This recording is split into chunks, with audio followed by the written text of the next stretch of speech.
Officer Clayton Ward, a broad-shouldered man with a permanent scowl, crossed his arms, unmoved by the chaos he'd caused. The narrator peered into his mind, finding a flicker of disdain. He saw Scout as a nuisance, a barking pest who'd interrupted his response to a petty vandalism call. A teenager had spray-painted a bench, and when Scout, tethered to Ruth's side, yipped at the commotion, Ward's temper flared. His kick was swift, brutal, and deliberate, a power play from a man who thrived on control. He didn't flinch as Ruth screamed, nor did he offer help. To him, this was just another day. Hope you enjoyed this story. Leave a like and share your thoughts in the comments. We'd love to hear where you're watching from. Now, let's continue with the story. The scream tore through Forsyth Park, sharp enough to halt laughter and scatter birds from the ancient oaks. Ruth Harper collapsed to her knees, her hands trembling as she reached for Scout, her small terrier, who lay whimpering on the grass. Blood trickled from his mouth, his scruffy fur matted with dirt. Officer Clayton Ward stood over them, his boots still poised, his face a mask of cold indifference. The crowd gasped, but none dared approach. Ruth's heart pounded, her vision blurring with tears as Scout's pained eyes met hers. She clutched him, whispering, "Hold on, my boy." She had to save him. She wouldn't lose him, too. The late afternoon sun bathed Savannah, Georgia, in a golden glow, but for Ruth Harper the world had turned gray. The park, usually a haven of southern charm with its moss-draped oaks and bubbling fountain, now felt like a battlefield. Families froze mid-picnic, their chatter silenced by the scene unfolding near the park's central path. Children clung to their parents and dog walkers tightened their leashes, all eyes on the crumpled figure of Ruth and the motionless Scout. Ruth's mind raced, her thoughts a jumbled prayer. She was 68, a widow who had buried her husband Thomas 5 years ago, and Scout had become her anchor, his playful yips filling the silence of her lonely home. Now, as she pressed her trembling hands against his side, feeling his shallow breaths, she feared that anchor was slipping away. The omniscient narrator saw her heart splinter, each beat a plea for Scout's survival, while her memories flashed to mornings when he'd nudge her awake, his tale a blur of joy. The crowd murmured, a mix of shock and outrage. A young mother, clutching her toddler, whispered to her husband, "How could he do that?" An elderly man with a cane shook his head, muttering about abuse of power. But no one stepped forward. Ward's badge and gun cast a shadow over their courage. Ruth, oblivious to their whispers, focused only on Scout. His eyes, usually bright with mischief, were clouded with pain, and his tiny body shuddered with each breath. She scooped him up, ignoring the ache in her arthritic knees, and cradled him against her chest. His warmth, though faint, gave her strength. "Somebody, please!" Ruth's voice cracked, raw with desperation. She staggered to her feet, Scout's weight heavier than ever, not from his small frame, but from the urgency of the moment. The narrator saw her fear clash with resolve, a widow who'd faced loss before and refused to surrender again. She scanned the park, her gaze landing on a path leading to the historic district. She knew of a veterinary clinic there, a small place she'd passed on her walks. It was her only hope. A young man in a baseball cap stepped forward, his voice tentative. "Ma'am, do you need help?" Ruth barely heard him, her focus locked on Scout. "No, I've got him," she said, her southern drawl thick with emotion. She started toward the park's exit, her steps uneven but determined. The crowd parted, their faces a blur of pity and helplessness. Ward watched, his jaw tight, thinking only of the paperwork this might cause. The narrator noted his fleeting worry, not for Scout, but for his own reputation. The streets of Savannah unfolded around Ruth as she hurried, cobblestones glinting under the sun. The historic district, with its pastel townhouses and blooming azaleas, was a postcard of southern beauty, but Ruth saw none of it. Her breath came in gasps, her arms aching from Scout's weight, but she pushed on. Passers-by stared, tourists with cameras, locals with grocery bags, but she didn't stop. Scout's whimpers grew softer, each one a knife to her heart. "Stay with me, Scout," she whispered, her voice a lifeline.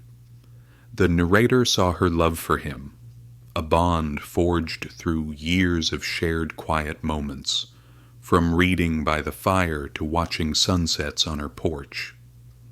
The clinic was 3 blocks away, a modest brick building with a sign reading Savannah Animal Care. Ruth's legs burned, her vision swimming, but she clung to the image of Scout running in her backyard, chasing butterflies. She couldn't lose him. Not like this, not to a man's cruelty. The narrator glimpsed her past, the empty evenings after Thomas's death, when Scout's warmth against her side had kept her from despair. Losing him would unravel her. As she neared the clinic, a woman pushing a stroller called out, "Is he okay?" Ruth didn't answer, her energy spent. The clinic's glass door loomed ahead, reflecting her pale, tear-streaked face. She burst through, the bell above the door jangling wildly. "Help! Please, he's hurt!" she cried, her voice echoing in the sterile waiting room. Scout lay limp in her arms, his eyes half closed, but his faint heartbeat pulsed against her fingers. The receptionist, a young woman with wide eyes, rushed forward. "What happened?" she asked, calling for the vet. Ruth's words tumbled out, fragmented by sobs. "Police officer kicked, dying." The narrator saw the receptionist's shock, her quick glance at Scout's bloodied fur, and her urgency as she summoned help. Ruth sank into a chair, still clutching Scout, her world narrowing to his shallow breaths. What would the vet say? Could Scout be saved? The questions gnawed at Ruth, each one a spark of dread. The narrator knew her fight was just beginning, a journey that would test her heart and redefine her life. For now she held Scout close, whispering, "I'm here, my boy." The clinic's fluorescent lights buzzed above, and the wait began. The veterinary clinic's fluorescent lights buzzed overhead, casting a harsh glow on the linoleum floor where Ruth Harper sat, clutching Scout to her chest. His whimpers had faded to faint, irregular breaths, each one a fragile thread tethering her to hope. The waiting room smelled of antiseptic and wet fur, its walls lined with posters of smiling pets that seemed to mock her dread. Ruth's tears soaked Scout's scruffy coat, her fingers tracing his familiar shape, his floppy ears, his bony ribs, as if memorizing him could keep him alive. The omniscient narrator saw her heart fracture, a widow who'd lost too much already, now facing the unthinkable. She whispered, "You're my fighter, Scout," her voice barely audible over the hum of the clinic. The receptionist, a young woman named Clara with a hurried kindness, had rushed Scout to the back moments after Ruth's desperate arrival. Now Clara typed at her desk, stealing glances at Ruth, her thoughts a mix of pity and urgency.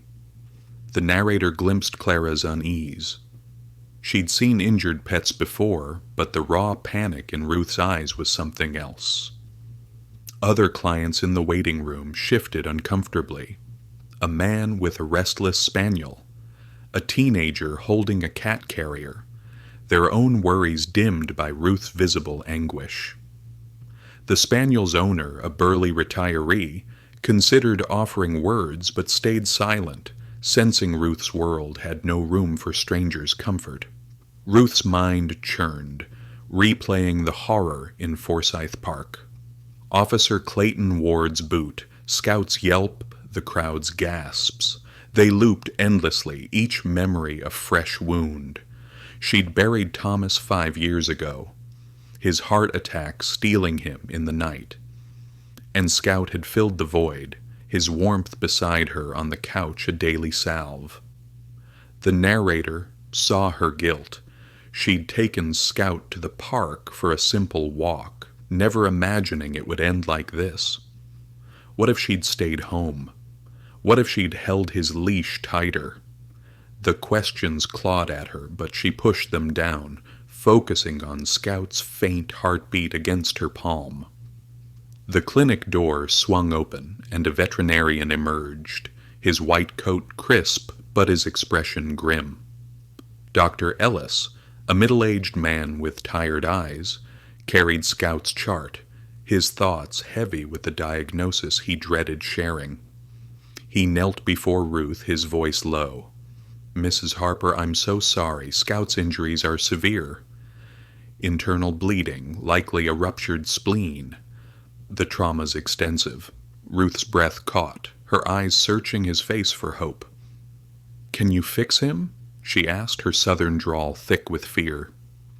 Dr. Ellis hesitated, weighing honesty against compassion.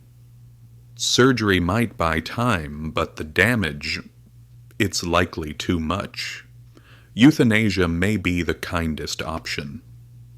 The word hit Ruth like a physical blow, her body recoiling. "No," she said, her voice rising sharp enough to startle the spaniel across the room. "He's strong. He'll fight." Dr. Ellis sighed, his mind noting her denial, a common stage of grief he'd seen too often. The narrator saw Ruth's refusal as more than stubbornness. It was love, fierce and unyielding, forged through years of Scout's loyalty. She pictured him chasing squirrels in her backyard, his bark echoing through her quiet savanna home. Euthanasia wasn't an option. It was surrender, and Ruth Harper didn't surrender. Across the waiting room, Eleanor Price watched silently, her hands folded in her lap. A widow in her 70s, Eleanor had come to check on her aging tabby, but stayed transfixed by Ruth's pain. The narrator peered into Eleanor's thoughts, finding a mirror of loss. She'd buried her own dog Daisy 2 years ago, and the emptiness lingered. Eleanor's silver hair framed a face etched with empathy, her eyes soft as she studied Ruth. She wanted to help but feared intruding, her southern manners warring with her instinct to comfort.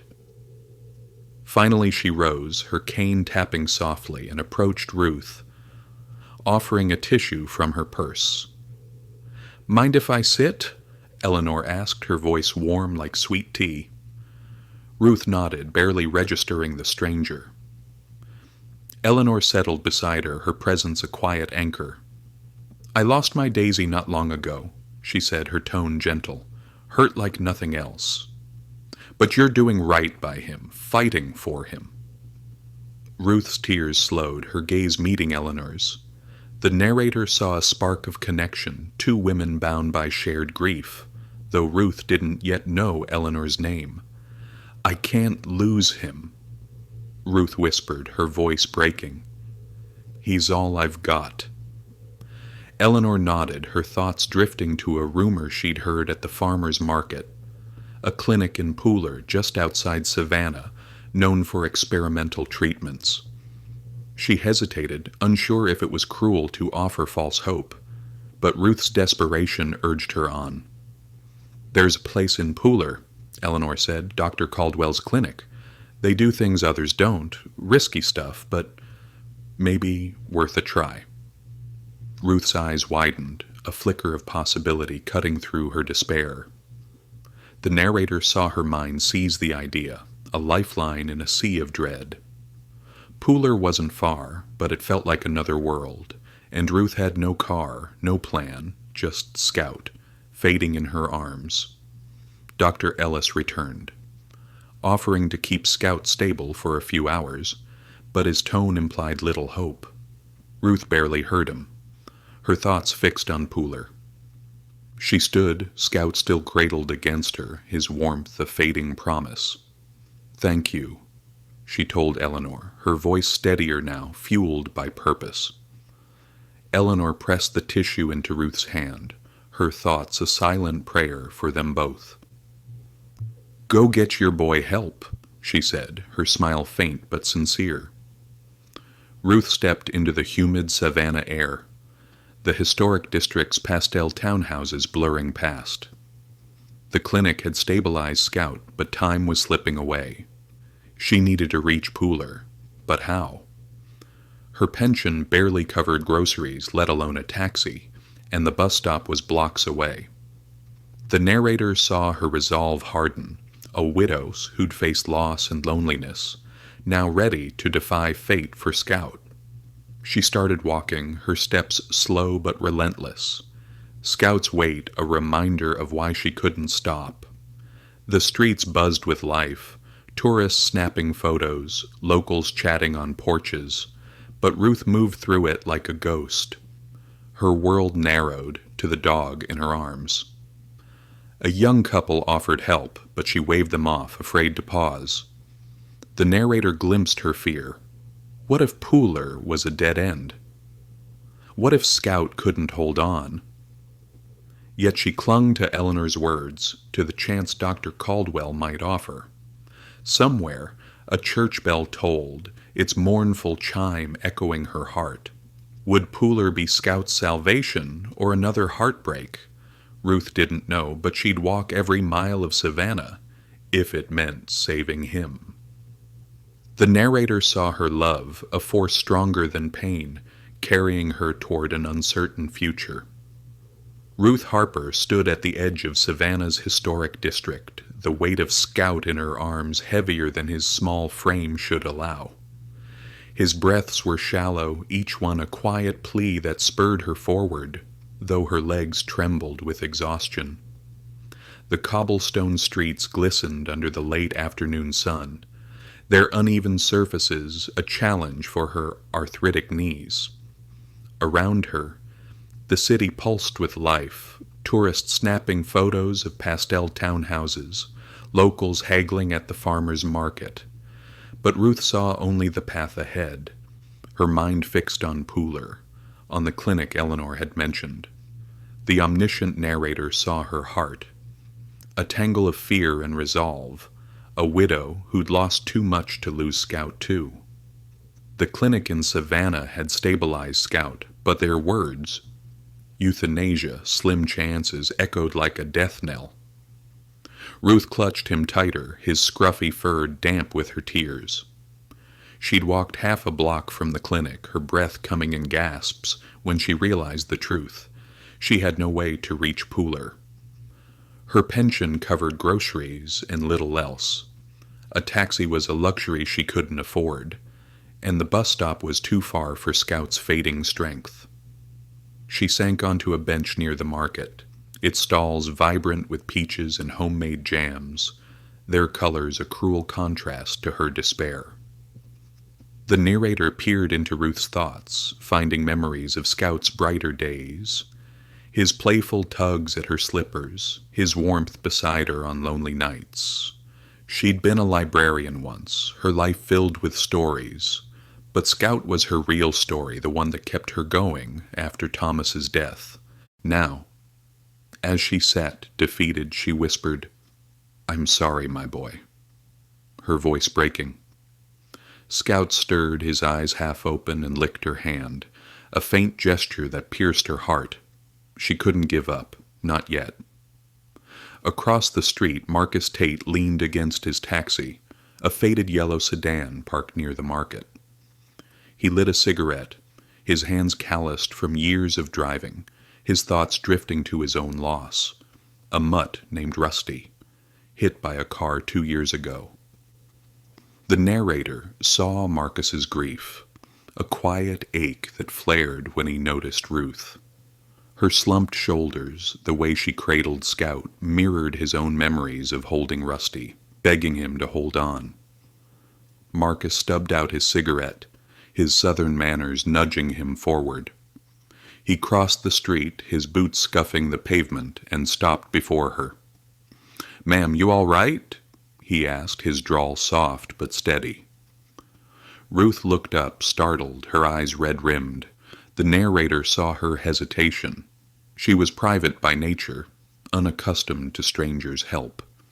But Scout's weakening breaths pushed her to speak. "My dog, he's hurt bad. I need to get to Pooler, to a clinic there, but I—" She trailed off, ashamed of her empty pockets.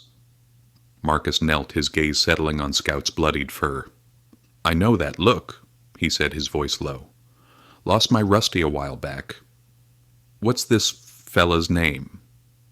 "Scout," Ruth said, her voice catching. The narrator glimpsed her surprise at Marcus's kindness, a flicker of hope in her darkened world. Marcus nodded as if the name sealed a pact. "I'll take you to Pooler. No charge. Can't let Scout down, can we?" Ruth blinked, tears spilling anew, not from grief, but gratitude. "You don't have to," she began. But Marcus waved her off, already opening the taxi's back door. "Ain't about have to, ma'am. It's about doing right." Ruth settled into the back seat, Scout cradled in her lap, his warmth a fragile comfort. Marcus drove carefully, the taxi's engine humming as they left Savannah's historic charm behind. The farmers' market faded, replaced by broader streets and strip malls, the landscape shifting toward Pooler's quieter sprawl. Ruth stared at Scout, her fingers stroking his ears, each touch a silent vow. The narrator saw her mind wrestling with doubt. What if Pooler offered no answers? What if she was too late? But Marcus's presence, steady and unassuming, kept her anchored. "You said his name's Scout?" Marcus asked, glancing in the rearview mirror. Ruth nodded, her voice soft. "He's been with me through everything. After my husband passed, he kept me going." Marcus's jaw tightened, his thoughts flashing to Rusty's collar, still on his nightstand. "Sounds like a good dog," he said. "Rusty was mine. Used to ride shotgun, head out the window. Broke my heart when I lost him." Ruth met his eyes in the mirror, a shared understanding passing between them. The narrator saw their connection. Two strangers bound by love for their dogs, a bond stronger than words. The taxi rolled past fields dotted with wildflowers, the sun dipping low, casting long shadows. Ruth's thoughts drifted to Eleanor's words. Dr. Caldwell, experimental treatments. She didn't know what awaited, but the possibility, however slim, was enough. Scout shifted, his nose twitching, and she whispered, "We're almost there, my boy." Marcus drove in silence now, his focus on the road, but his mind lingered on Ruth's determination. He'd seen plenty in his years driving, heartbreak, joy, everything between, but something about her quiet strength moved him.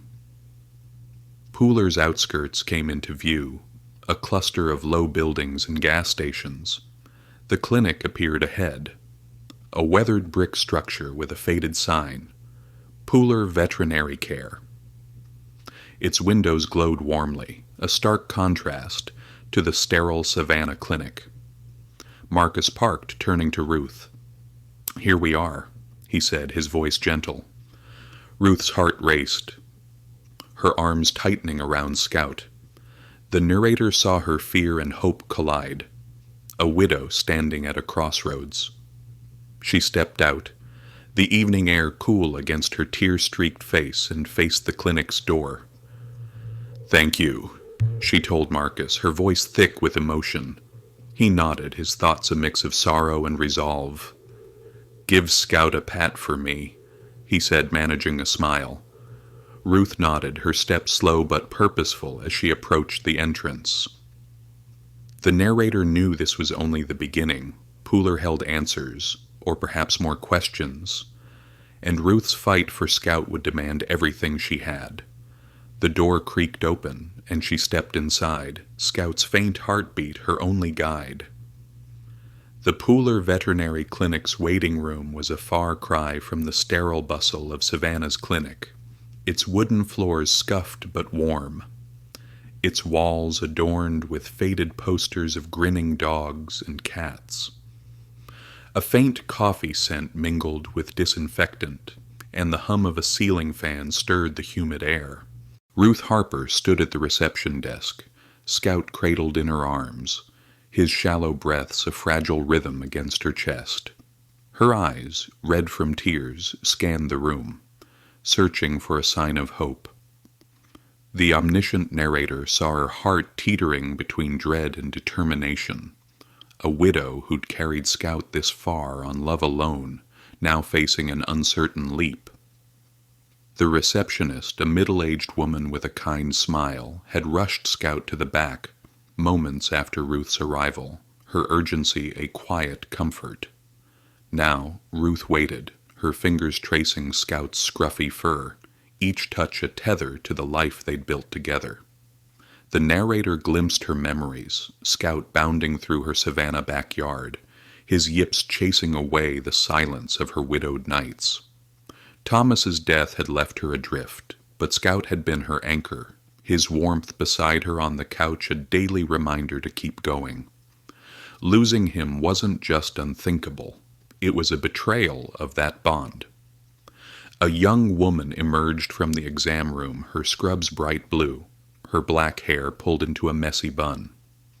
Sophie Nguyen, the veterinary assistant, moved with a quiet energy, her thoughts a mix of compassion and focus. The narrator saw Sophie's past, a childhood cat, Tinker, lost to illness, driving her to save animals like Scout. Mrs. Harper. Sophie's voice was soft, her southern accent tinged with a trace of her parents' Vietnamese cadence. Ruth nodded, clutching Scout tighter. Dr. Caldwell's ready to see you. Follow me. Ruth stepped into the exam room, a cramped space with a metal table and shelves cluttered with medical supplies. Dr. Henry Caldwell stood waiting, his white coat slightly wrinkled, his face stern but not unkind. The narrator peered into his mind, finding a man hardened by years of tough calls, yet softened by cases that defied the odds. He gestured to the table where Scout lay, sedated and hooked to monitors. Ruth's breath caught at the sight, his small body dwarfed by tubes, his eyes closed, but his chest rising, barely. She set him down gently, her hands lingering as if letting go might break the spell keeping him alive. Mrs. Harper, I've reviewed Scout's condition, Caldwell began, his voice measured. The internal bleeding severe, spleen damage, possibly more. The kick did a lot of harm. Ruth's stomach twisted, the memory of Officer Ward's boot flashing vivid and raw. Can you save him? She asked, her voice trembling but firm. Caldwell's eyes met hers, weighing her resolve. There's an experimental surgery we can try, he said. It's risky. New techniques, no guarantees. Without it, he won't last the night. With it, maybe a 10% chance. Ruth's knees buckled and Sophie stepped forward, offering a steadying hand. The narrator saw Ruth's mind reel, the numbers a cruel math she couldn't accept. 10% was a whisper of hope, but it was something. She thought of Scout's tail wags, his nose nudging her awake each morning, his quiet presence through her darkest days. Do it, she said, her voice steady now, a decision born of love. Caldwell nodded, his thoughts noting her courage, a rare fire in a world of resigned goodbyes. Sophie knelt beside Ruth, her warmth a contrast to Caldwell's reserve. I know it's scary, she said, her eyes bright with empathy. But Scout's a fighter. Reminds me of my cat, Tinker. I was 12 when she got sick. Kidney failure. Vet said she was done, but I begged for a chance. She pulled through for a year, gave me the best days. The narrator saw Sophie's sincerity, her story a bridge to Ruth's pain. Ruth managed a faint smile, her thoughts clinging to Tinker's triumph. "Thank you," she whispered, her voice thick. Sophie's words weren't just comfort, they were proof miracles happened, however small. Caldwell outlined the procedure: nanoparticle therapy to stabilize bleeding, a technique still in trials. He was blunt about the risks: infection, organ failure, or simply Scout's body giving out. Ruth listened, her hands clasped tight, each word a weight she bore for Scout. The narrator saw her fear, not just of losing him, but of choosing wrong, of prolonging his pain. Yet she saw Scout's eyes in her mind, bright with life, and knew she'd risk everything for that light to return. She signed the consent forms, her signature shaky but resolute, her heart whispering apologies to Thomas for gambling their savings on hope. As Caldwell prepared to take Scout to surgery, Sophie stayed with Ruth, guiding her to a chair. "He's in good hands," Sophie said, her thoughts a silent vow to support Scout's fight. Ruth nodded, her gaze fixed on Scout's still form as Caldwell wheeled him away. The narrator saw her love, a force stronger than doubt, binding her to Scout across the sterile divide. She thought of Eleanor's kindness, Marcus's generosity, strangers who'd carried her this far. Pooler wasn't Savannah, but it felt like a place where miracles might take root. Ruth returned to the waiting room, its wooden chairs creaking under her weight. A radio played soft country music, its twang a faint echo of Savannah's charm. She sat alone now, her hands empty without Scout.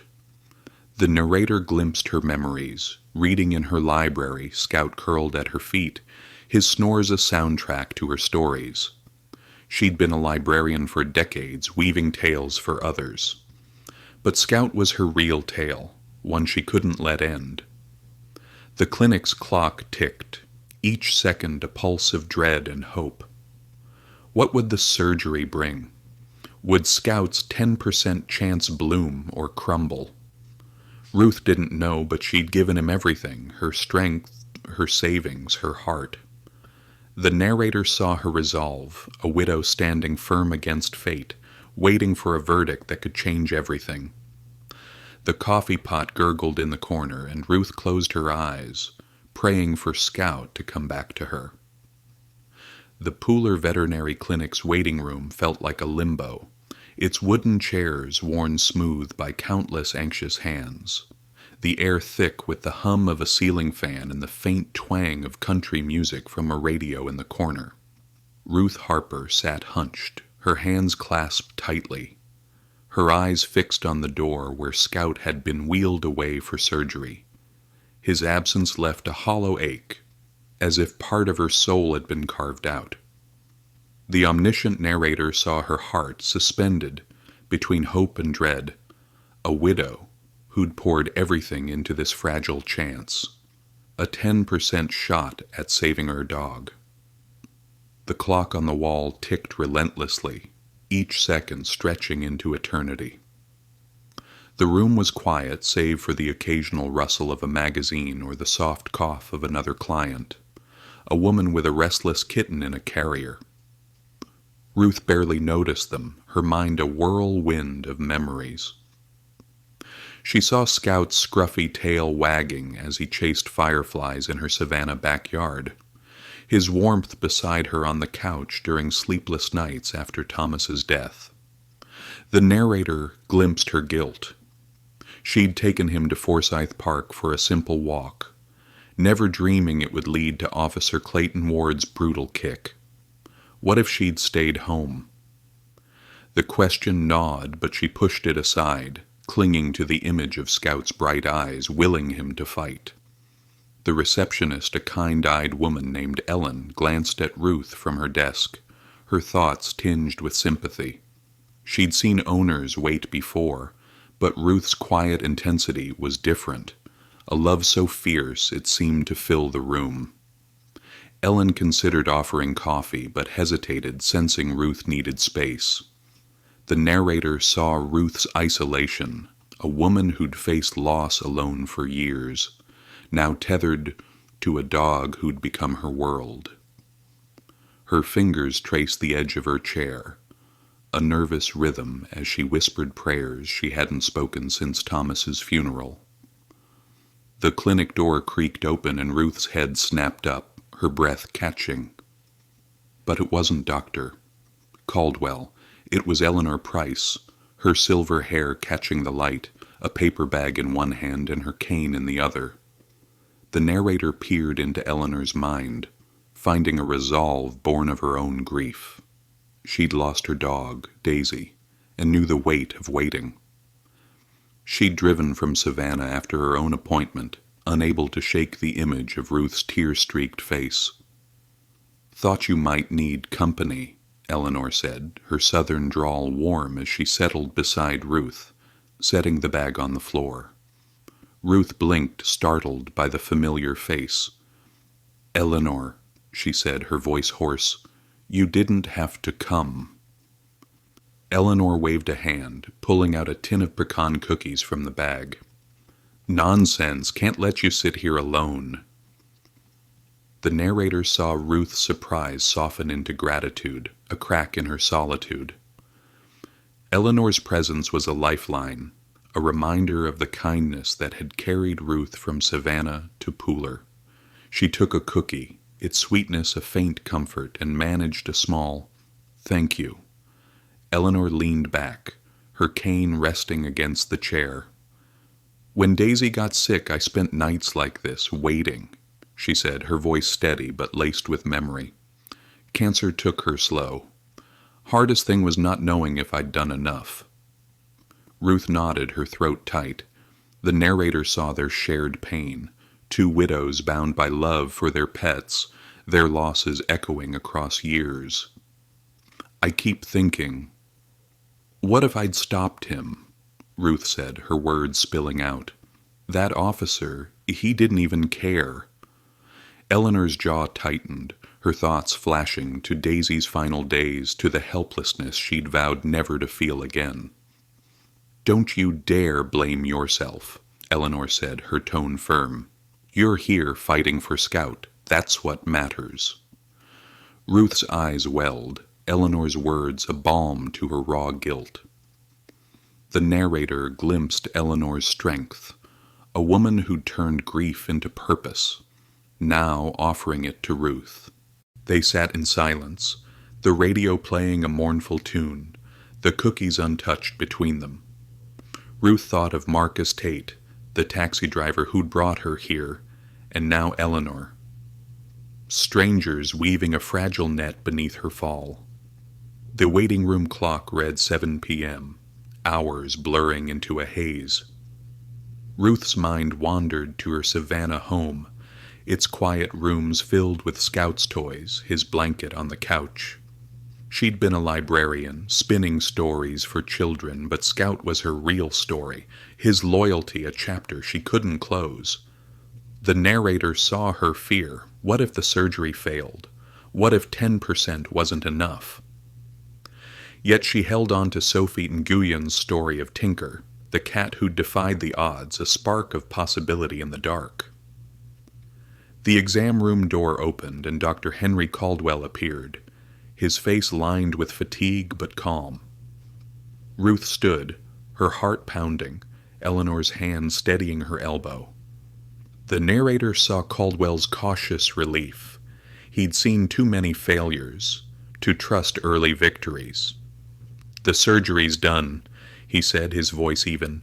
"We stopped the bleeding, stabilized his spleen, but he's weak, Mrs. Harper. The next few hours are critical." Ruth's knees buckled, relief and fear crashing together. "Can I see him?" she asked, her voice barely a whisper.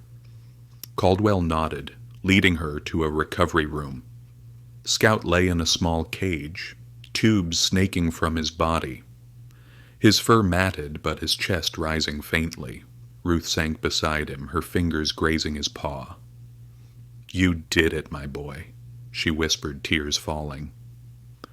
The narrator saw her love, a force stronger than the machines keeping Scout alive.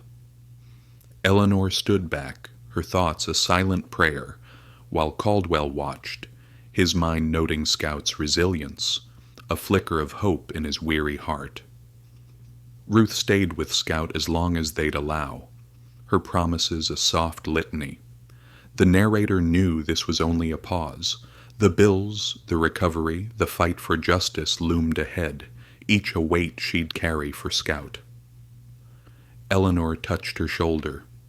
"You need rest," she said gently. Ruth shook her head, but Eleanor's insistence held firm, a friend's care breaking through her stubbornness. As they stepped into the evening air, Ruth's thoughts turned to tomorrow, to Scout's fragile chance and the road she'd walk to keep him. Ruth Harper stood on the porch of her small Savannah home, the morning air heavy with the scent of blooming jasmine and the distant hum of the city waking up. Her hands gripped a chipped mug of coffee, its warmth a faint comfort. Against the chill of worry that hadn't left her since Scout's surgery. The Pooler Clinic had sent her home to rest, but sleep had been a stranger, her mind tethered to Scout's fragile heartbeat, to the machines keeping him alive. The omniscient narrator saw her heart.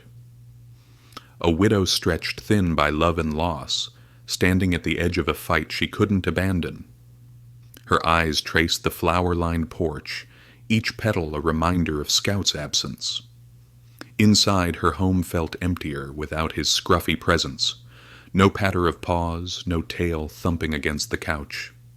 Ruth had been a librarian, her life once filled with stories, but Scout was her real tale, his loyalty a lifeline after Thomas's death.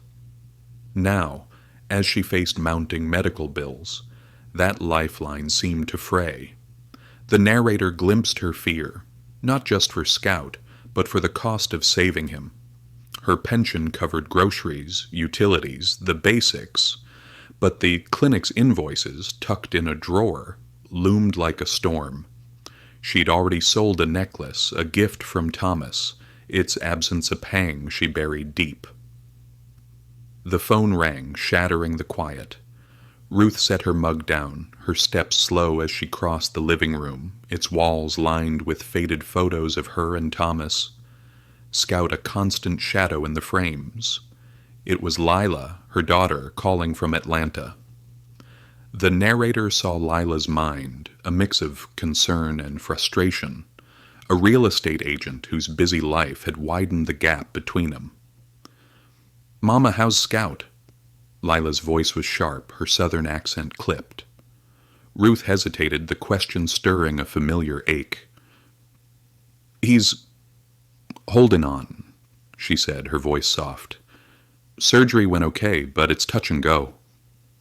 Lila sighed, her thoughts flashing to childhood memories of Ruth's warmth, now distant.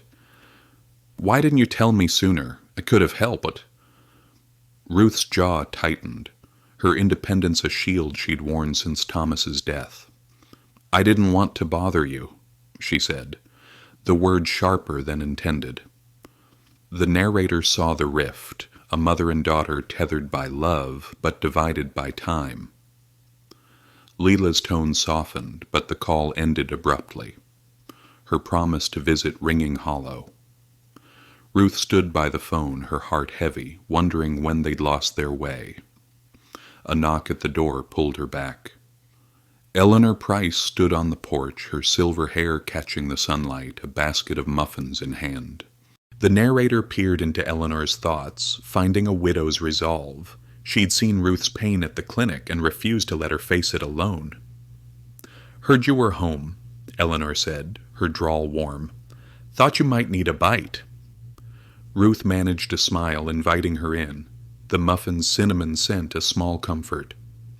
They sat at the kitchen table, its surface worn from years of shared meals, and Eleanor's presence eased the silence Scout had left. "Any word from Pooler?" Eleanor asked, her eyes kind but searching. Ruth shook her head, her fingers tracing the table's grain. "They'll call when he's better." The narrator saw her hope, fragile but fierce, a flame she guarded against doubt. Eleanor nodded, then hesitated, her thoughts turning to a plan she'd hatched at dawn. "Folks at the farmer's market are talking," she said. "They're upset about what happened to Scout. I'm thinking we could do a little fundraiser, help with the bills." Ruth blinked, stunned, her pride warring with gratitude. "You don't have to—" "Nonsense," Eleanor cut in, her tone firm. "Savannah takes care of its own." The narrator saw Eleanor's strength, a woman who'd turned her own grief into action, now rallying a community for Ruth. She'd already spoken to vendors, neighbors, even the church ladies, their whispers spreading like ripples. Ruth's eyes welled, the idea of strangers' kindness overwhelming. "Thank you," she whispered, her voice thick. Eleanor squeezed her hand, her thoughts a silent vow to see this through. Later that day, Ruth drove to Pooler, her old sedan rattling along the highway. The clinic's brick facade greeted her, its warmth a contrast to Savannah's sterile office. Sophie Nguyen met her at the desk, her smile bright despite the long shift. The narrator glimpsed Sophie's dedication, her love for animals a fire kindled by her lost cat, Tinker. "Scout's doing better," Sophie said, leading Ruth to the recovery room. "He opened his eyes this morning."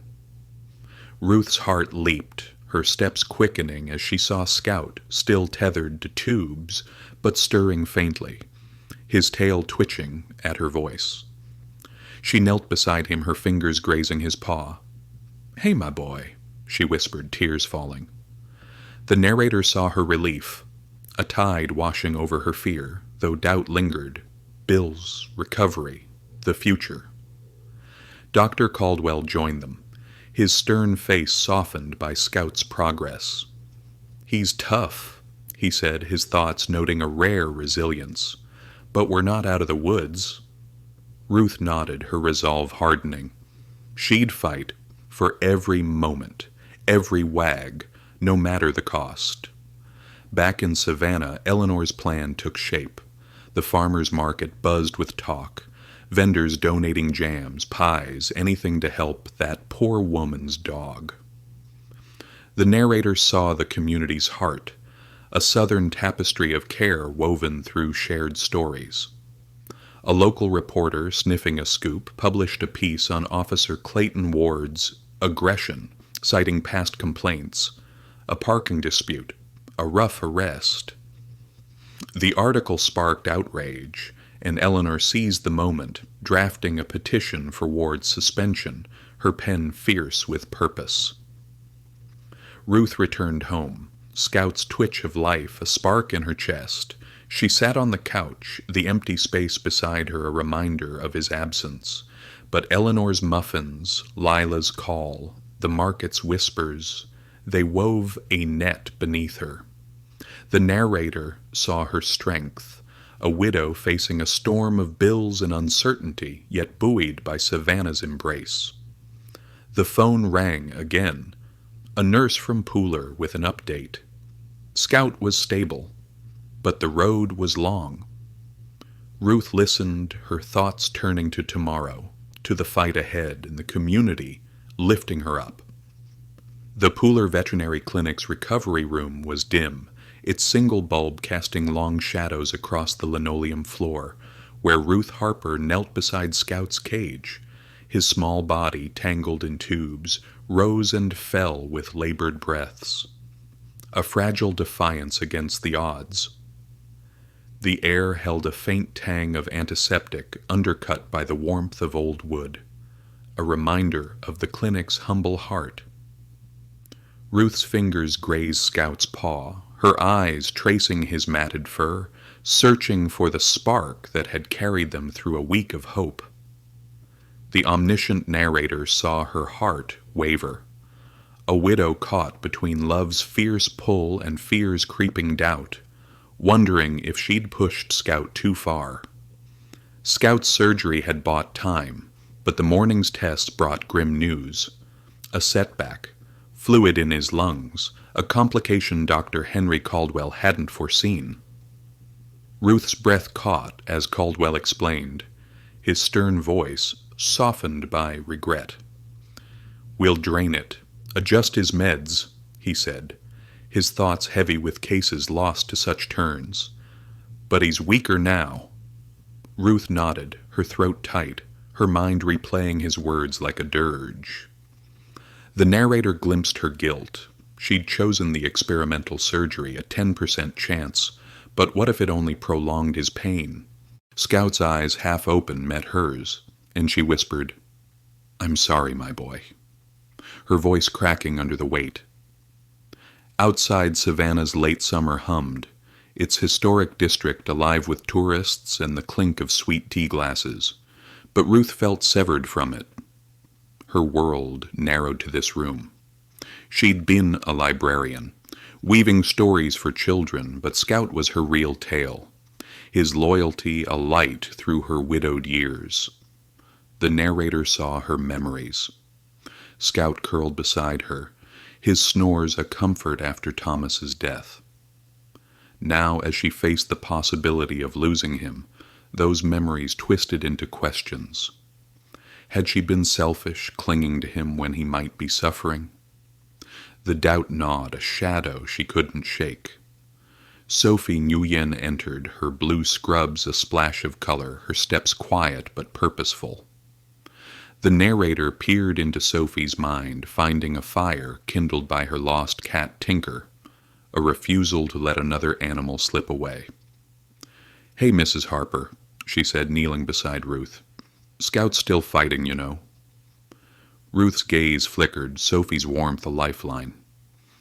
"I keep thinking, maybe I'm hurting him," Ruth admitted, her voice barely audible. Sophie's eyes softened, her thoughts drifting to Tinker's final year, a gift she'd fought for. "When Tinker was sick, I thought the same," she said. "But every day I got with her was worth it. Scout's got you. That's what keeps him going." Ruth's tears welled, Sophie's story a mirror to her own. The narrator saw her resolve flicker, bolstered by Sophie's quiet strength, a young woman who'd turned grief into purpose. "Thank you," Ruth whispered, her hand squeezing Sophie's. The moment lingered, a bridge across their shared love for animals, until Caldwell called Sophie to assist with Scout's procedure. Ruth stayed, her fingers tracing Scout's cage, her prayers a silent plea for his spark to return. Back in Savannah, Ruth stopped at a coffee shop on Broughton Street, its porch lined with rocking chairs, a haven Eleanor had suggested for a moment's respite. The air smelled of roasted beans and magnolias, but Ruth's thoughts were with Scout. She sipped her coffee, its bitterness grounding her, when a woman approached, a reporter, her notepad poised like a weapon. "Mrs. Harper, I'm with the Savannah Daily," she said, her voice clipped. "I'm covering the incident with Officer Ward. Care to comment?" The narrator saw Ruth's pulse quicken, the memory of Ward's boot vivid and raw. "He hurt my dog," she said, her voice low but fierce. "That's all you need to know." The reporter pressed, her thoughts calculating clicks and headlines. "There's talk of a petition. People want him suspended. You support that?" Ruth's jaw tightened, her anger flaring, but fear crept in. What if Ward retaliated? The narrator glimpsed her turmoil, a widow unused to confrontation, yet burning with justice. "I just want Scout to be okay," she said, standing abruptly, her coffee left behind. The encounter left her shaken, her steps unsteady as she drove back to Pooler, the reporter's questions a new weight. At the clinic, Ruth found a surprise. Lila Bennett, her daughter, waiting in the recovery room. Lila's tailored blazer and tense posture stood out against the clinic's worn charm, her thoughts a storm of guilt and worry. The narrator saw their rift, years of distance since Lila moved to Atlanta, chasing a career that left Ruth alone. "Mama, why didn't you call me?" Lila asked, her voice sharp with hurt. Ruth froze, the question igniting old wounds. "You're always so busy," she said, her tone colder than intended. Lila's eyes flashed, her thoughts reeling. Had she failed her mother? "I'm here now," she snapped, but regret softened her words. "I want to help." The argument flared, brief but cutting, Ruth's independence clashing with Lila's need to reconnect. The narrator saw Ruth's pain. She'd raised Lila alone after Thomas, but time had built walls neither knew how to breach. Lila touched Ruth's arm, her voice breaking. "I'm sorry, Mama. I should have been here." Ruth's anger thawed, her thoughts softening at Lila's vulnerability. "I know," she said, her hand covering Lila's, a fragile truce forming. They sat beside Scout, his faint breaths a shared focus, their silence heavy but healing. Dr. Caldwell returned, his face guarded but calm. "The fluid's drained," he said, his thoughts cautious. He'd seen recoveries falter before. "He's stable, but we'll watch him closely." Ruth nodded, her relief tempered by fear, her hand resting on Scout's cage. The narrator saw her strength, a widow facing a lengthening battle, bolstered by Lila's presence and Sophie's words. Eleanor's petition, the community's support, they loomed on the horizon, pieces of a fight Ruth hadn't chosen but couldn't avoid. As evening fell, Ruth and Lila left the clinic, the sky streaked with pink over Pooler's quiet fields. Ruth's thoughts turned to tomorrow. Scout's next hurdle, Lila's fleeting visit, the petition gaining steam. The narrator knew the road ahead would test her, each step a gamble for Scout's life and her own heart. She drove back to Savannah, Lila's hand on hers, a promise of battles they'd face together. The late summer sun bathed a small park near the Pooler Veterinary Clinic, its grass worn but vibrant, dotted with children chasing a frisbee and dogs bounding after tennis balls. Ruth Harper sat on a bench, Scout's leash loose in her hand, her eyes fixed on his tentative steps. He moved slowly, his scruffy fur catching the light, each wobble a miracle after weeks of uncertainty. The air carried the scent of cut grass and distant barbecue, a southern warmth that eased the ache in Ruth's chest. The omniscient narrator saw her heart lift, a widow who'd clung to Scout's 10% chance, now witnessing his defiance of the odds. Scout's recovery had turned a corner, the fluid in his lungs cleared, his strength creeping back.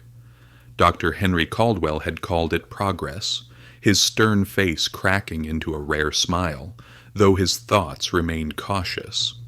Setbacks lingered in his memory. Ruth, though, saw only Scout's spark, the faint wag of his tail when she'd arrived at the clinic that morning. The narrator glimpsed her relief, a tide washing over the guilt that had haunted her since Forsyth Park, since Officer Clayton Ward's boot had shattered their world. She doubted the surgery, feared she'd prolonged Scout's pain, but today those doubts faded, replaced by a fragile joy. Sophie Nguyen had suggested the park, a short walk from the clinic, insisting Scout needed fresh air. Ruth hesitated. His frailty still frightened her, but Sophie's warmth, her story of saving Tinker, had convinced her. Now, as Scout sniffed a patch of clover, Ruth felt a lightness she hadn't known in weeks. The narrator saw her memories, Scout racing through her Savannah backyard, his yips a soundtrack to her widowed life. She'd been a librarian, crafting stories for others, but Scout was her real tale, his loyalty a chapter she'd fought to keep open. A group of children, no older than 10, spotted Scout and ran over, their sneakers pounding the grass. "Can we pet him?" A girl with pigtails asked, her eyes bright. Ruth smiled, her southern manners surfacing. Gently now, he's been through a lot. The kids knelt, their hands soft on Scout's fur, his tail wagging faster. The narrator saw Ruth's heart swell, the children's laughter a balm to her weary soul. One boy, his cap crooked, grinned.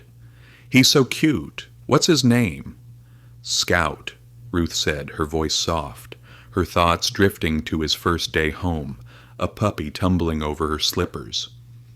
The children's joy drew a small crowd, parents, dog walkers, a jogger pausing to watch. Ruth felt their eyes, a mix of curiosity and warmth, and for a moment she wasn't alone.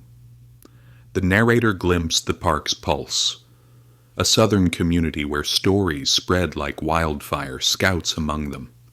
Eleanor Price's fundraiser at the farmer's market had made him a local legend. His fight whispered over sweet tea and church pews. Ruth didn't know it yet, but Savannah was rooting for them, a net of care woven through shared glances. Back at the clinic, Lila Bennett waited, her blazer swapped for a simple sweater, her presence a quiet shift in their strained bond. The narrator peered into Lila's mind, finding guilt. She'd been absent too long, chasing deals in Atlanta while Ruth faced Scout's crisis alone. Their argument days ago had cracked the walls between them, and Lila stayed now, helping with small tasks, fetching water, adjusting Scout's blanket. Ruth returned from the park, Scout trailing slowly, and found Lila in the recovery room, her eyes soft as she watched them enter. "He looks better," Lila said, her voice tentative, a peace offering. Ruth nodded, settling Scout in his cage, her fingers lingering on his fur. "He's trying," she said, her thoughts warming at Lila's effort. The narrator saw their fragile truce, a mother and daughter rebuilding through Scout's fight. Lila sat beside her, their silence comfortable for the first time in years. "I talked to a friend about the bills," Lila said, hesitant. "She might know someone who can help." Ruth's pride flared. She'd always managed alone. But Lila's sincerity softened her. "We'll see," Ruth said, her hand brushing Lila's, a gesture small but heavy with meaning. As evening neared, Ruth's phone buzzed, a text from Eleanor Price. The narrator saw Eleanor's resolve, a widow channeling grief into action, her petition against Ward now boasting hundreds of signatures. "Rally planned for Saturday," the message read. "Folks want justice for Scout." Ruth's stomach twisted, the memory of Ward's cold stare resurfacing. The narrator glimpsed her fear. What if the petition stirred trouble, but also her anger, a spark for Scout's pain? She showed Lila the text, expecting dismissal, but Lila's jaw tightened. "Good," she said, her thoughts aligning with Ruth's for once. "He shouldn't get away with it." Ruth visited Scout again before leaving, his cage a shrine of hope and worry. He lifted his head, his eyes clearer, and licked her hand, a faint echo of his old mischief. The narrator saw Ruth's joy, tempered by caution. Scout was stronger, but not safe. Sophie joined them, her smile bright despite a long shift. "He's a champ," she said, her thoughts proud. She'd stayed late, checking Scout's vitals, driven by Tinker's memory. Ruth thanked her, her voice thick, the clinic's warmth a contrast to Savannah's sterile office. Driving home, Ruth and Lila passed Savannah's historic district, its oak-lined streets glowing under streetlights. Ruth's thoughts churned, Scout's progress, Lila's presence, Eleanor's rally. The narrator saw her strength, a widow lifted by community and family, yet shadowed by uncertainty. The bills piled higher, and Scout's recovery was a tightrope. Lila broke the silence. "I'm staying a few more days," she said, her voice firm. Ruth glanced at her, surprised, her heart warming. "I'd like that," she said, her thoughts settling on Scout's wag, a sign of life she'd carry into tomorrow. At home, Ruth sat on her porch, the jasmine scent mingling with the night's quiet. Scout's blanket lay folded beside her, a reminder of the fight ahead. The narrator knew the road would twist, bills, rallies, Scout's fragile steps, but Ruth wasn't alone. Savannah's heart beat with hers, and Lila's hand, however brief, held hers too. She closed her eyes, picturing Scout in the park, his tail a blur, and whispered, "Keep fighting, my boy." Her voice a prayer for the days to come.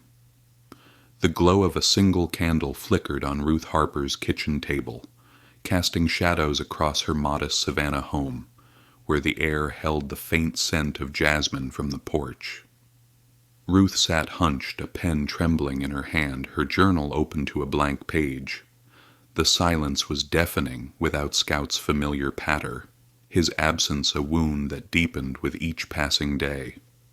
The omniscient narrator saw her heart, a widow battered by love's cost, her resolve tested by mounting bills and Scout's fragile recovery. She scribbled a line, "He fought today." Her thoughts tethered to the Pooler Clinic where Scout clung to life after a night that nearly broke her. The medical invoices, stacked in a drawer, had grown into a mountain, each one a stark reminder of the experimental surgery's price. Ruth's pension, stretched thin by groceries and utilities, couldn't keep up. That morning she'd driven to a pawn shop in Savannah's historic district, the cobblestone streets blurring past as she clutched Thomas's old pocket watch, its leather strap worn smooth by years of his touch. The narrator glimpsed her pain. Selling it felt like betraying him, but Scout's life demanded sacrifice. The pawnbroker, a gruff man with kind eyes, offered a sum that barely dented the debt, but Ruth took it, her fingers lingering on the watch as she left, her heart heavier than the cash in her pocket. Back at the clinic, Scout's condition had stabilized after a terrifying scare. Ruth had woken at midnight to a call from Sophie Nguyen, her voice urgent. Scout's breathing had faltered, his lungs struggling under new fluid.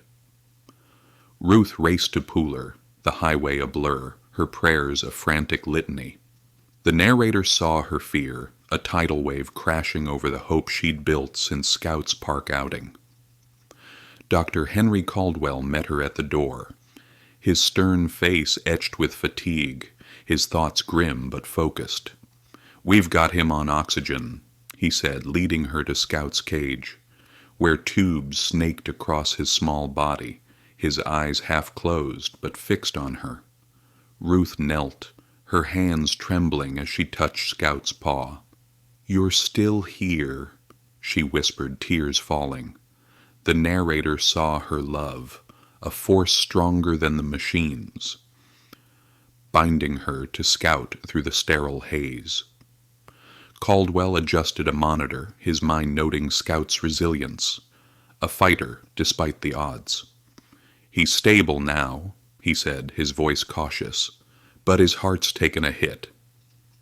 Long term, we're looking at risks, weakness, maybe more episodes." Ruth nodded, her throat tight, the words a weight she'd carry. She stayed until dawn, her whispers a lifeline, promising Scout the backyard he loved, the squirrels he'd never catch. Lila Bennett arrived that afternoon, her presence a quiet shift in their fragile truce. The narrator peered into Lila's mind, finding a daughter wrestling with guilt. She'd stayed longer than planned, canceling Atlanta meetings to be with Ruth. She found Ruth in the recovery room, her sweater loose, her eyes soft with worry. "Mama, you look exhausted," Lila said, her voice gentle, a contrast to their earlier clashes. Ruth managed a faint smile, her thoughts warming at Lila's care. "I'm okay," she said, but Lila's hand on hers said she saw through the lie. They sat beside Scout, his faint breaths a shared rhythm. Lila broke the silence, her voice hesitant. "I called a friend about the bills. She's got connections, maybe a grant, or a donor." Ruth's pride flared. She'd faced Thomas's death alone, raised Lila alone, but Lila's earnestness softened her. The narrator saw their bond, cracked but mending, a mother and daughter finding each other through Scout's fight. "I don't want charity," Ruth said, her tone firm, but Lila pressed, "It's not charity, Mama, it's people wanting to help." Ruth sighed, her thoughts torn, but nodded, a concession born of necessity. Marcus Tate stopped by, his taxi parked outside, his boots scuffing the clinic's wooden floor. The narrator glimpsed his heart, still tender from losing Rusty, his mutt, a wound that drove him to check on Scout. "Heard he had a rough night," Marcus said, his drawl low, his eyes on Scout's cage. Ruth nodded, her voice thick. "He's tougher than he looks." Marcus knelt, his thoughts drifting to Rusty's final days, a hit-and-run that left him empty. "Lost my boy to a car," he said, his voice barely audible. "Seeing Scout fight. It's something." Ruth's eyes met his, a shared grief binding them. Two strangers linked by dogs who'd changed them.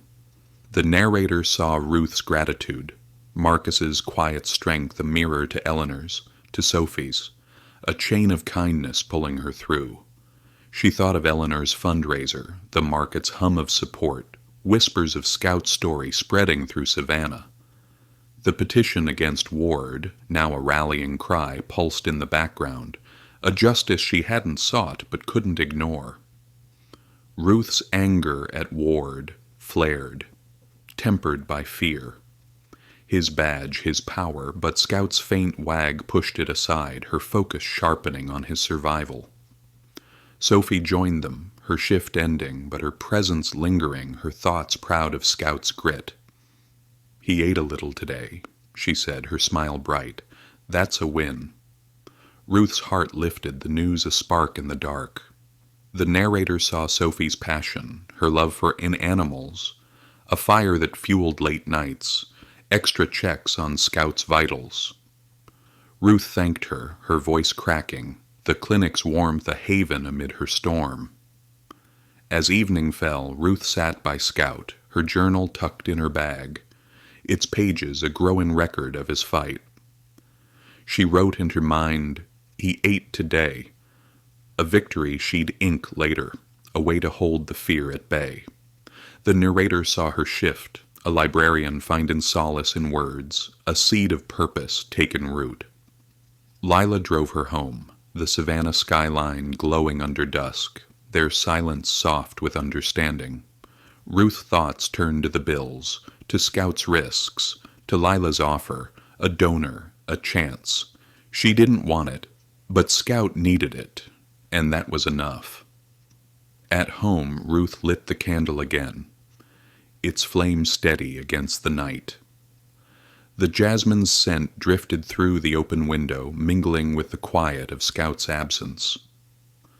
The narrator knew the road ahead, Scout's slow climb, the community's push, her own heart's gamble.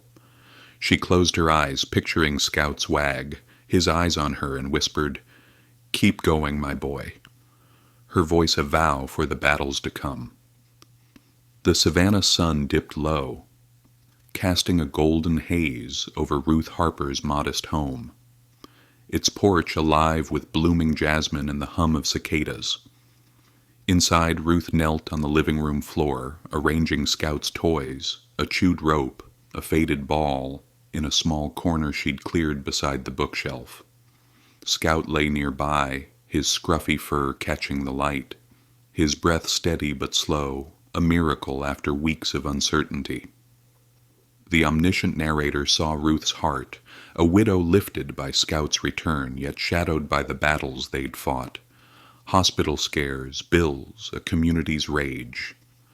She paused, her fingers tracing a framed photo of Scout, her eyes soft with gratitude. Scout's homecoming from the Pooler Clinic marked a turning point, his strength creeping back after a night that nearly stole him. Dr. Henry Caldwell had cleared him to leave, his stern voice tinged with cautious pride. his thoughts noting Scout's resilience, a rare victory in his weary career. Ruth had driven him home, her old sedan rattling, Lila Bennett beside her, their silence warm with a bond reforged through shared worry. The narrator glimpsed Ruth's relief, a tide washing over the fear that had gripped her since Forsyth Park, since Officer Clayton Ward's boot had shattered their world. The living room, with its faded floral couch and Thomas's old armchair, felt alive again, with Scout's presence. Ruth had been a librarian, her life woven with stories, but Scout was her real tale, his loyalty a light through her widowed years. She'd cleared a shelf for his nook, adding the photo, a snapshot of him chasing a butterfly, his tail a blur. The narrator saw her joy, tempered by caution. Scout was home, but his steps were wobbly, his eyes still tired. She sat beside him, her hand on his fur, whispering, "You're back, my boy," her voice thick with love.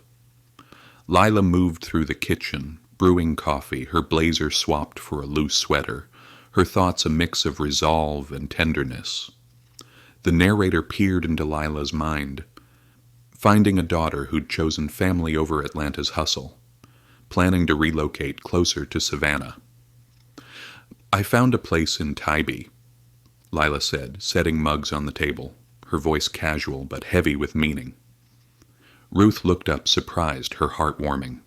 "That's close," she said, her thoughts flickering to years of distance, now shrinking. Lila nodded, her eyes soft. "I want to be here, Mama. For you, for Scout." The narrator saw their bond, cracked but healing, a mother and daughter tethered by Scout's fight. Lila's move wasn't just geography, it was a promise, a step toward the warmth they'd lost. Ruth sipped her coffee, its bitterness grounding her, and felt a flicker of the family she'd thought, gone with Thomas.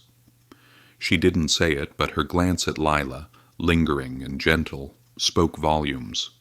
Scout stirred, his tail thumping faintly, as if sensing the shift, and Ruth smiled, her thoughts settling on this fragile, precious moment.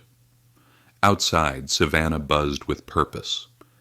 Eleanor Price's petition against Ward had swelled, its signatures now a chorus demanding his suspension. The narrator glimpsed Eleanor's fire, a widow channeling grief into justice, her kitchen table buried in flyers for a rally planned at the courthouse square. News of the petition had reached Ruth through a call from Eleanor, her voice steady but fierce. "We're at 500 names, Ruth. Folks won't let this go." Ruth's stomach twisted, Ward's cold stare haunting her, but the narrator saw her anger flare, a spark for Scout's pain tempered by fear of his power. The rally, set for tomorrow, pulsed in Savannah's heart. Whispers at the farmer's market, murmurs in church pews. The narrator saw the community's strength, a southern tapestry woven through shared outrage and care.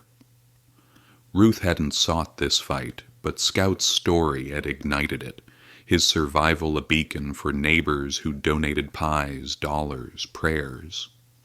She'd thanked Eleanor, her voice quiet, her thoughts torn. Justice felt right, but Scout's health was her world, and every step he took was a victory she guarded fiercely. That afternoon, Ruth took Scout to the community garden, a short drive from home, its azaleas blooming in riotous pinks and reds. He moved slowly, sniffing the earth, his leash slack in her hand. The narrator saw Ruth's pride, each wobble a testament to his grit, to the surgery she'd gambled everything for. A neighbor, an older man with a poodle, waved, his thoughts warm with recognition. Scout's story had spread, a quiet legend. Ruth nodded back, her shyness easing, Savannah's embrace a comfort she hadn't expected. Back home, Ruth found a letter slipped under her door, an invitation from a local writing group. Her journal, shared with Eleanor during a coffee shop chat, had caught their eye. Raw notes of Scout's fight, her love poured onto pages. The narrator glimpsed Ruth's surprise, a librarian who'd crafted stories for others, now seen as a storyteller herself. "They think you've got something special," Eleanor had said, her smile wide. Ruth set the letter beside Scout's nook, her thoughts stirring. A book, maybe, a way to honor him. The idea felt distant, daunting, but it rooted, a seed in her weary heart. Lila stayed through dinner, grilling shrimp with Ruth, their laughter a rare melody in the kitchen. The narrator saw their ease, a family rebuilding through small acts, Lila's teasing about Ruth's ancient stove, Ruth's mock scowl. Scout lay nearby, his eyes brighter, nibbling a treat Lila slipped him. Ruth watched, her thoughts soft, the moment a gift she'd feared lost. She didn't speak of the bills, still piling, or Ward's shadow, but Lila's presence, Scout's thump, held them at bay. As night fell, Ruth sat on the porch, Scout curled beside her, his blanket a shield against the evening chill. The jasmine's scent mingled with the quiet, Savannah's heartbeat echoing in the distance. The narrator knew the fight wasn't over, Scout's fragility, the rally's stakes, the writing group's call. Ruth's journal lay open, a new line inked. He came home today. A step toward something larger, a story she might share. She stroked Scout's fur, her voice a whisper. "We're not done, my boy." Her eyes on the stars, ready for what tomorrow would bring. The Savannah bookstore glowed under soft lamplight, its oak shelves brimming with novels, their spines a tapestry of stories that seemed to hum in the quiet. Ruth Harper stood at a small podium, her hands trembling as she clutched a slim book, its cover simple but bold. A Heart That Fought. Scout lay at her feet, his scruffy fur catching the light, his tail thumps faintly against the hardwood floor. The room was packed, neighbors, strangers, faces blurred by Ruth's nerves, but their warmth wrapped around her, a southern embrace she hadn't expected. The omniscient narrator saw her heart, a widow transformed by Scout's survival, now sharing their tale with a courage she barely recognized. The writing group's nudge, sparked by Eleanor Price's encouragement, had led to this moment. Ruth had poured her journal into pages, Scout's pain, her desperation, their fight, each word a tribute to the dog who'd carried her through Thomas's death. Lila Bennett sat in the front row, her eyes soft with pride, her thoughts a mix of awe and regret for years spent apart. The narrator glimpsed Lila's shift, a daughter who'd moved to Tybee, closer to Ruth, their bond mended through Scout's ordeal. Eleanor was there too, her silver hair catching the light, her mind fierce with triumph. The petition against Officer Clayton Ward had worked, his dismissal confirmed by a letter Ruth received that morning. Ruth cleared her throat, her voice shaky but clear, the southern drawl thick with emotion. "This book, it's for Scout," she began, her eyes on his small form. "He's more than a dog. He's my family." The crowd leaned in, their silence a canvas for her words. She read a passage, Scout's first steps after surgery, the children's laughter in the park. Her voice breaking as she described his wag, a spark of life she'd feared lost. The narrator saw the audience's hearts open, older women dabbing tears, men nodding, their own pet stories stirred by Ruth's raw honesty. A woman in the back, her hair gray and braided, stood during the Q&A, her voice trembling. "Your book saved me," she said, her thoughts vivid with memory. A dog adopted after reading Ruth's draft, a companion for her lonely nights. "I named him Scout, too." Ruth's breath caught, her eyes welling, the narrator seeing her shock. Her words had reached beyond Savannah, beyond her own pain. Another reader, a retired teacher, shared how Scout's story inspired her to volunteer at a shelter, her voice warm with purpose. The room buzzed, stories overlapping, a chorus of connection Ruth hadn't dreamed possible. Sophie Nguyen slipped in late, her scrubs swapped for a sundress, her smile bright as she watched from the door. The narrator peered into Sophie's mind, finding pride.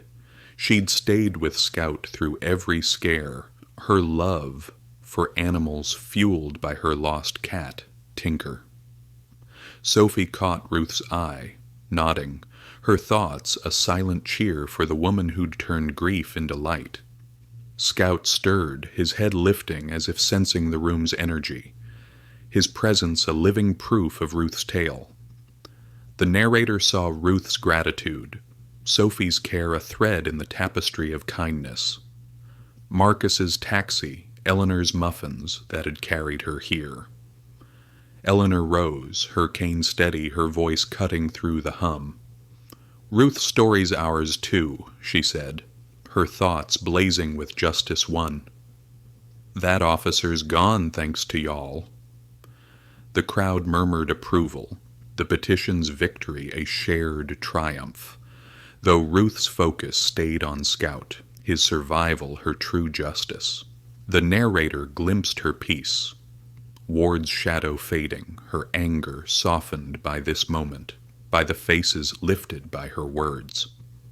Lila handed Ruth a pen as the reading ended, readers lining up for signed copies. Ruth's hands shook, her signature uneven, but each smile, each thank you, steadied her. A young woman clutching the book whispered, "This made me call my mom." Her eyes wet, and Ruth's heart swelled, her thoughts drifting to Lila, to their own calls, now frequent and warm. The narrator saw her purpose bloom, a librarian who'd spun stories for children, now weaving one that healed strangers. The event wound down, the bookstore emptying its shelves quiet again. Ruth knelt beside Scout, his tail thumping, his eyes brighter than they'd been in weeks. Lila hugged her, whispering, "I'm so proud." Her thoughts settled. She'd stay not just for Scout, but for Ruth. The narrator knew this night was a peak, a climax of Ruth's fight, but Scout's fragility lingered, his story unfinished. Ruth tucked the book under her arm, her thoughts turning to tomorrow, to a world where Scout's wag lived on, in pages, in hearts. The dusk settled over Forsyth Park, Savannah's ancient oaks draped in moss that swayed gently in the evening breeze, their shadows long and soft on the grass. Ruth Harper walked slowly along the familiar path, her steps measured, her silver hair catching the fading light.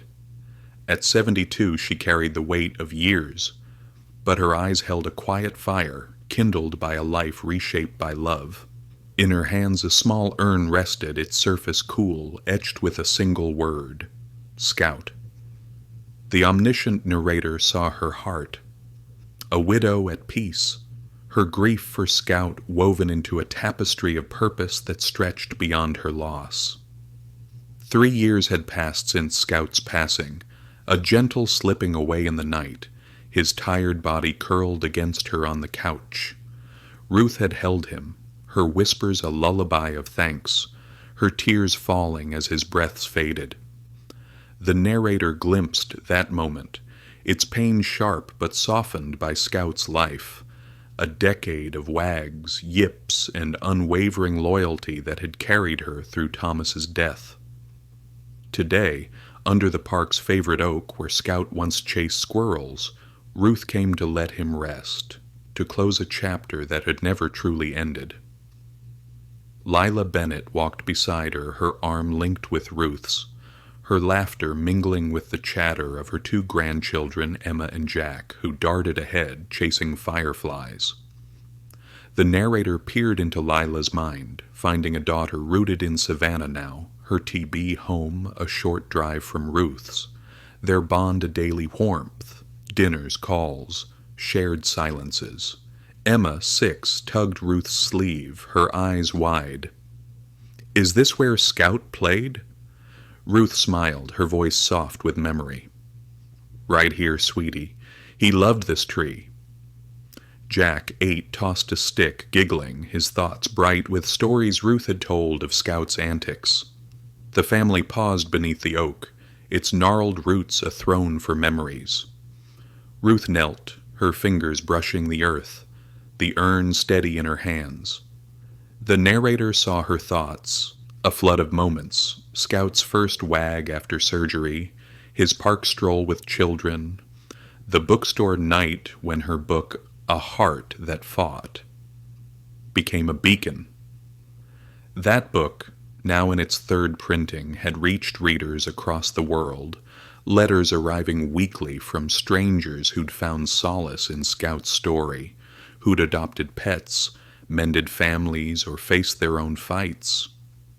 Ruth opened the urn, scattering Scout's ashes, the dust catching the breeze like a final dance. "Thank you, my boy," she whispered, her voice a prayer, her heart full. The grandchildren watched, solemn but curious, their young minds grasping loss through Ruth's love. Lila's hand rested on Ruth's shoulder, her thoughts heavy with gratitude. She'd nearly missed this, her years in Atlanta a blur of ambition, but Scout had brought her back. The narrator saw their strength, a family forged through pain, now whole under Savannah's sky. Emma slipped her hand into Ruth's, whispering, "He's happy now, Nana." And Ruth nodded, her tears falling, not from sorrow, but from peace. Ruth's advocacy work filled her days, a legacy Scout had sparked. She led a local pet group, speaking at shelters, schools, even churches. Her voice steady as she shared the power of human-animal bonds. The narrator glimpsed her impact. Volunteers inspired, dogs adopted, laws tightened against cruelty, all tracing back to Scout's fight. Eleanor Price, now frailer, attended Ruth's talks, her smile proud, her mind content. Ward's dismissal, the community's rally, had been their first victory, but Ruth's voice was their lasting one. Sophie Nguyen, now a vet herself, sent Ruth updates, her clinic thriving, Tinker's memory alive in every animal saved. The park grew quiet, families drifting home, the fountain's murmur a gentle backdrop. Ruth stood, the urn empty, her hands light. The narrator saw her purpose, a librarian who'd spun stories for children, now weaving one that changed lives. Letters from readers, a widow in Ohio, a boy in Texas, lined her desk, each one a thread of Scout's legacy, proof his wag lived on. Lila hugged her, whispering, "He'd be proud, Mama." Her voice thick, and Ruth nodded, her thoughts settling on Scout's eyes, bright to the end. As stars emerged, Ruth looked up, the sky a canvas of light, Savannah's heartbeat echoing in the breeze.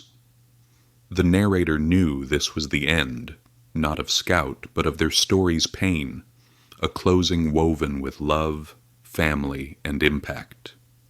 Ruth took Emma's hand, Jack's laughter ringing, and walked toward home, her heart eternal with Scout's gift, her steps steady, her life full. I hope you enjoyed this story.